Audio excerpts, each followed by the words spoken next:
Di video ini saya ingin mengajak kalian berpikir di antara beberapa video yang kemarin heboh tentang Harry Pras yang membahas tentang Hama, yang dimana Hama ini mengislamkan negara Rafidhah, mengatakan pemimpin Rafidhah itu dirahmati Allah dan mengatakan orang-orang Rafidhah matinya syahid. Di sini beberapa saat yang lalu saya ditantang untuk debat tentang hal ini. Namun beberapa orang dan penasehat saya di belakang meminta saya untuk tidak meladeni tantangan-tantangan seperti itu. Melihat hasil kedatangan saya ke tempatnya Hussein Gaza, dan di antara beberapa pertanyaan, dia tidak bisa menjawab pertanyaan-pertanyaan saya dengan benar, teman-teman. Bahkan sempat tersulut emosi dan lain sebagainya. Ya wajar, teman-teman. Ya wajar. Karena ketika saya melihat pembelaan mereka justru kepada Syiah Rafidhah, menganggap Syiah Rafidhah memang tidak kafir.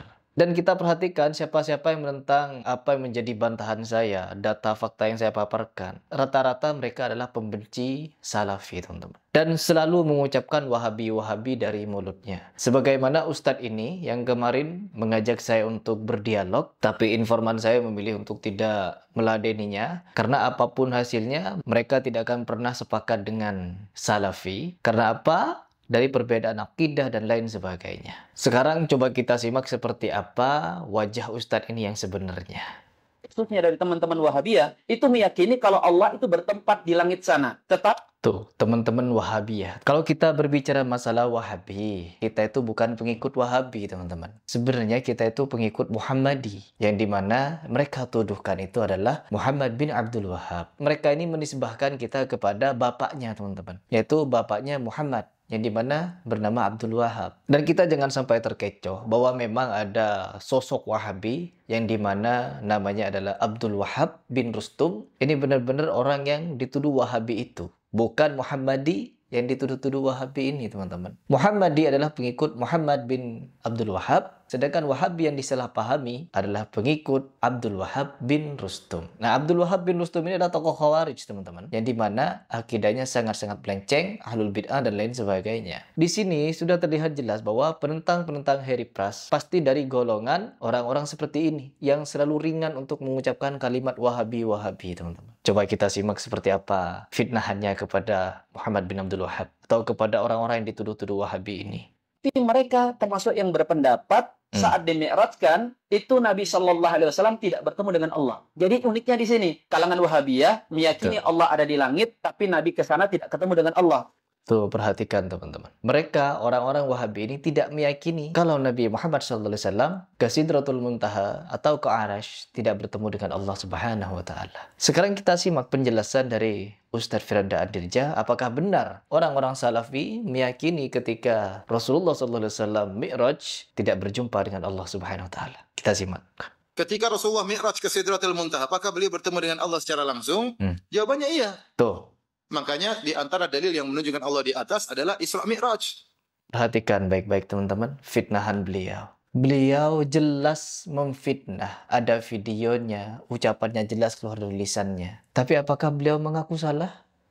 Tidak, teman-teman. Karena memang beliau berseberangan dari segi akidah dengan orang-orang Salafi. Jadi visi misi beliau yaitu untuk mengalahkan argumen-argumen orang Salafi. Meskipun dengan cara fitnah seperti ini. Jadi Ya, tetap kita nasihati, kita ingatkan karena beliau memberikan penjelasan di media sosial. Ya, kita ingatkan melalui media sosial juga. Agar apa? Ya, agar beliau meralat kata-katanya. Sebagaimana ucapan saya, teman-teman. Apabila ada salah satu ulama yang dimana saya anggap mereka itu menyimpang, saya anggap mereka itu mengajarkan syubhat dan khurafat, apabila mereka ini mencabut fatwa-fatwa ngawurnya, maka Harry Pras akan juga menghapus dan memberikan klarifikasi bahwa Ustadz Fulan sudah meminta maaf atas segalanya. Sebagaimana saya selalu ucapkan dulu ketika Ustadz Adi Hidayat memberikan pernyataan, Gurus Kumpul itu waliun min auliyaillah loh. Saya, Harry Pras, masih bersaksi bahwa beliau belum tahu dengan kesesatan Gurus Kumpul. Sampai pada akhirnya beliau beberapa kali saya mention di postingan saya, di status-status saya, agar beliau itu melihat dan menyaksikan ini loh, beberapa khurafat, kesesatan, doktrin dari Gurus Kumpul. Lebih 5 kali, teman-teman. Status-status saya yang saya mention kepada beliau dan beliau melihat. Adminnya melihat. Mungkin beliau tidak melihatnya, tapi adminnya tahu.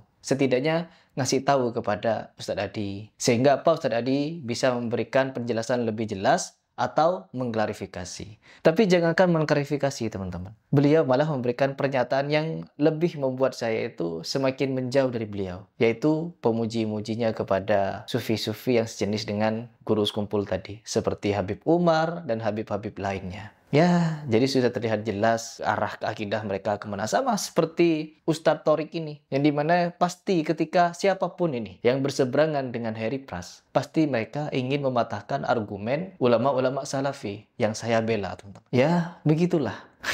Coba kita lanjut penjelasan dari Ustadz Firanda. Kalau seandainya Allah tidak di atas, maka Nabi ngapain ke atas? Ya, Nabi SAW ke atas ketemu dengan Allah, sampai-sampai sebagian sahabat menyangka Nabi melihat Allah. Berarti Nabi sudah dekat sekali dengan zat Allah. Makanya Nabi ditanya, hal ra'aita rabbak? Apakah kau melihat Rabbmu? Kenapa pertanyaan timbul? Karena memang Nabi sudah terlalu dekat dengan siapa? Allah. Hal ra'aita rabbak? Dalam hadis yang saya kalau melihat Allah, kata Nabi Muhammad SAW, nurun anna arahu, ada cahaya yang menghalangi. Bagaimana saya bisa melihat Allah Subhanahu wa ta'ala? Makanya di antara dalil yang paling kuat yang diyakini oleh masyarakat kita seluruhnya, antum lihat pengajian-pengajian kalau acara Isra Mi'raj. Nabi ketemu Allah, kemana? Ke atas. Ke atas. Sudah dekat. Semua dai-dai seperti itu. Iya. Mengatakan demikian. Karena memang fitrahnya Allah di atas, orang sudah tahu semuanya. Ya, kalau bilang Allah di mana-mana, ngapain ke atas? Ya. Ke kanan, ke kiri, kemana-mana ada. Iya. Makanya di antara konsekuensi dari mengingkari Allah di atas, berarti mengingkari mukjizat Isra Mi'raj. Ya. Karena di antara mukjizat yang paling terkenal dari Nabi adalah Mi'rajnya Nabi, naik ke atas bertemu dengan Allah untuk menerima perintah. Makanya malaikat Jibril nggak ikut Nabi waktu itu. Iya. Waktu Nabi turun dari langit Sidratul Muntaha, turun ke bawah ketemu Nabi Musa.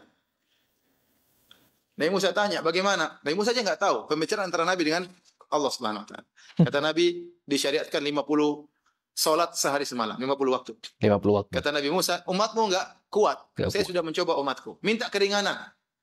Kata Nabi, saya pun naik lagi ke atas. Ketemu siapa?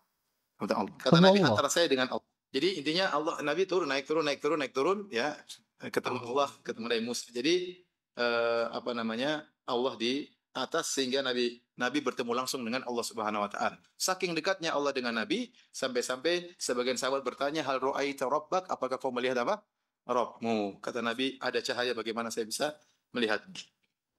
Jelas ya teman-teman, bahwa apa yang Ustadz Thorik barusan sampaikan itu adalah fitnah. Yang dimana Allah Subhanahu Wa Taala memberikan mujizat kepada Nabi Muhammad SAW untuk bertemu dengan Allah, meskipun terhalang dengan cahaya bertemu Allah, teman-teman. Dan di sini teman-teman, ya jelas apapun argumen kita, selama kita berseberangan, sebagaimana Syiah kepada kita. Syiah kepada kita bagaimana? Ya mereka benci kesumat, teman-teman. Mereka menganggap kita kafir. Mereka menganggap kita sesat. Mereka menganggap kita halal darahnya, halal hartanya, halal negaranya. Sampai-sampai dimanapun ketika mereka berkuasa, habis Sunni dibantai, teman-teman. Dan mereka bekerja sama dengan Yahudi. Jangan sampai kalian mengira bahwa Syiah dengan Yahudi berperang. Mereka hanya berpura-pura, teman-teman, untuk menggunakan dalih perang menghancurkan negara Sunni. Itu saja yang ingin saya sampaikan. Sebagaimana yang selalu saya paparkan di video-video saya, bahwa tujuan saya adalah membela dakwah sunnah dan membongkar kebobrokan Syiah